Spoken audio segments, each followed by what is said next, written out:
আপনাদের ধৈর্যের বাঁধ যদি ভেঙে যায়, আপনাদের তিস্তায় আমরা চুবিয়ে মারবো, আপনাদের তিস্তার জলে আমরা চুবাবো, বুড়িগঙ্গায় আপনাদের চুবাবো, বুড়িগঙ্গার পানি দিয়ে আপনাদেরকে শরবত খাওয়াবো।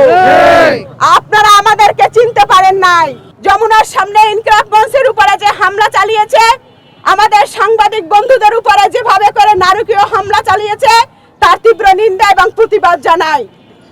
এই সাংবাদিকতা হচ্ছে স্বাধীনতা চতুর্থ স্তম্ভ। এই 24-এর গণঅভ্যুত্থানে আমরা কোনো মূল মিডিয়া পাই নাই। এই ডিজিটালে যারা কাজ করেছে, তারা জীবনের রিস্ক নিয়ে তারা আমাদের সামনে হেঁটেছিল। আমাদের এই নিউজ কার্যক্রম তারা জনতার কাছে বিশ্বের মঞ্চে পৌঁছে দিয়েছিল। আর মূলধারার মিডিয়া তারা ম্যাক্সিমাম মিডিয়া তারা দালালি করছিল। তারা আমাদের ভিডিও নিত, বক্তব্য নিত, কিন্তু কখনো প্রকাশ করতো না। এই ডিজিটালে যারা আছে, এই যারা ফেসবুক ইউটিউবে যারা আছে, তারাই সত্যিকারী দেশপ্রেমিক। এই প্রেমিকদেরকে যারা হাত তুলেছে, তাদের ভিডিও ফুটেজ আছে, প্রত্যেকে আইডেন্টিফাই করে তাদের বিচারের মুখোমুখি করতে হবে।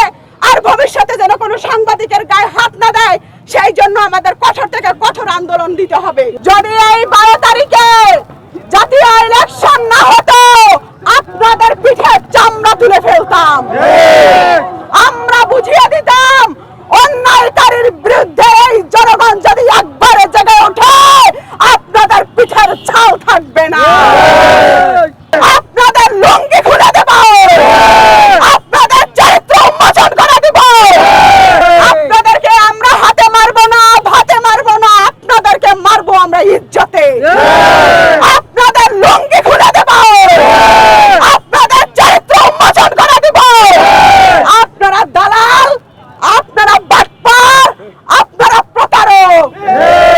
আপনারা প্রতারণা করতে করতে বাংলার জমিনের উপরে দাঁড়িয়ে শহীদদের রক্তের সাথে আপনারা প্রতারণা করেছেন। আপনারা কাদেরকে নির্বাচনের জন্য ঘুরিয়েছেন?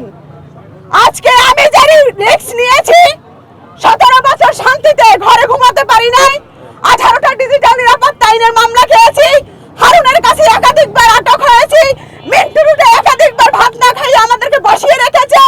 আমরা ঠিকমতো ইউনিভার্সিটিতে যেতে পারি নাই, পরিবারের সাথে ঈদ করতে পারি নাই। এই নতুন বাংলাদেশ গড়ার জন্য আমরা এই ত্যাগ করেছি। আপনারা তার বিনিময়ে আমাদেরকে পুরস্কৃত করলেন।